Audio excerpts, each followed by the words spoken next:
Si tu aimes mes vidéos, abonne-toi et clique sur la petite cloche pour ne pas manquer les prochaines vidéos. Et laisse-moi un petit commentaire ou un petit pouce bleu, ça coûte rien et c'est bon pour mon référencement.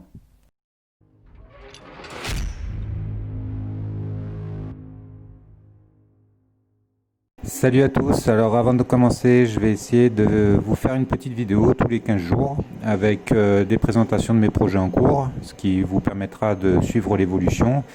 Également peut-être des tests de matériel, donc que j'ai trouvé plutôt sympa ou utile, et également des tutos.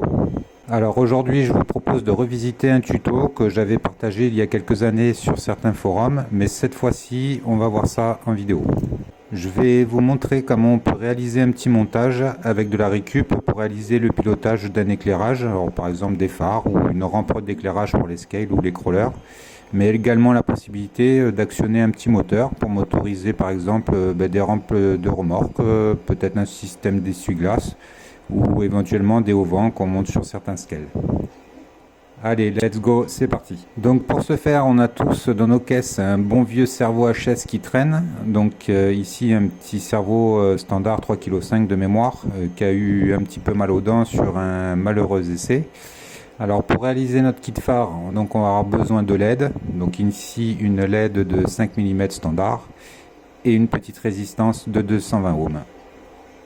Je vois déjà les plus pointilleux qui vont nous sortir les calculettes et les petites formules U égale RI, mais ici on va pas s'embêter avec ça.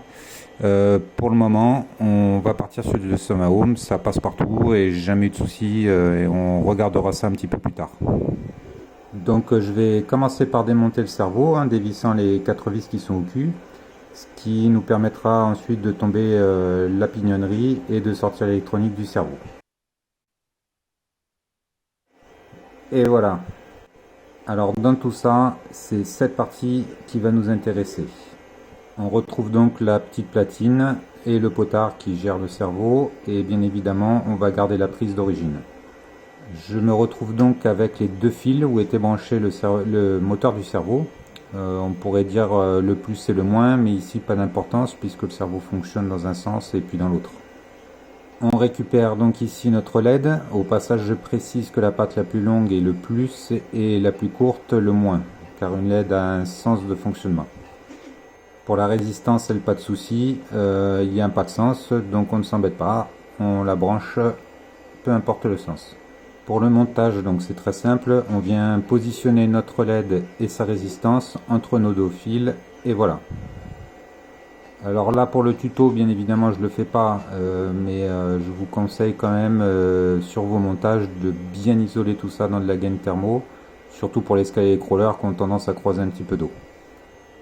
Alors pour brancher ça dans nos véhicules, donc vous avez votre accu, votre SC, le récepteur et notre montage que l'on branche comme un simple cerveau sur le récepteur.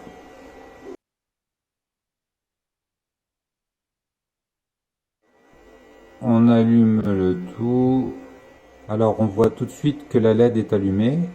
Et quand on actionne ici l'inter de la voie, l'éclairage est plus franc. Mais c'est pas ce qu'on veut.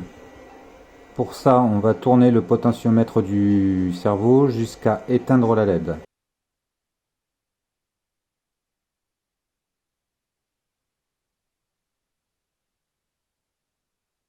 Et on réessaie. Et voilà, vous avez une commande de phare ou de rampe comme bon vous semble. Si on branche à la place de la LED et de la résistance un petit moteur, on peut alors motoriser de petites applications. Ça marche exactement pareil. Maintenant je vais faire pareil sur le manche des gaz pour simuler par exemple des feux stop ou des feux de recul. Alors on voit ici qu'en position neutre la LED est allumée, ce qui peut-être être pas mal pour les freins par exemple. Alors pour faire les feux de recul, on va laisser le manche de la radio en position neutre et on va tourner notre potard jusqu'à éteindre notre LED. Et voilà, on a donc des feux de recul fonctionnels. Alors suivant votre application, une fois le réglage trouvé, on va venir coller le potard en position, alors soit avec une goutte de glu ou comme moi plutôt la colle chaude, cette dernière étant réversible facilement. Et bien sûr on emballe tout ça dans une bonne gaine thermo pour protéger l'ensemble. Alors pour en revenir à la résistance, on adaptera sa valeur en fonction de la puissance d'éclairage que l'on souhaite. Donc plus on va baisser la valeur de la résistance, plus elle l'éclairera et vice versa. C'est-à-dire que si on veut atténuer l'intensité d'éclairage, on va plutôt chercher à augmenter la valeur de la résistance. Voilà, c'est tout pour aujourd'hui, j'espère que ça vous aura plu et je vous dis à dans 15 jours pour une nouvelle vidéo. Merci, au revoir.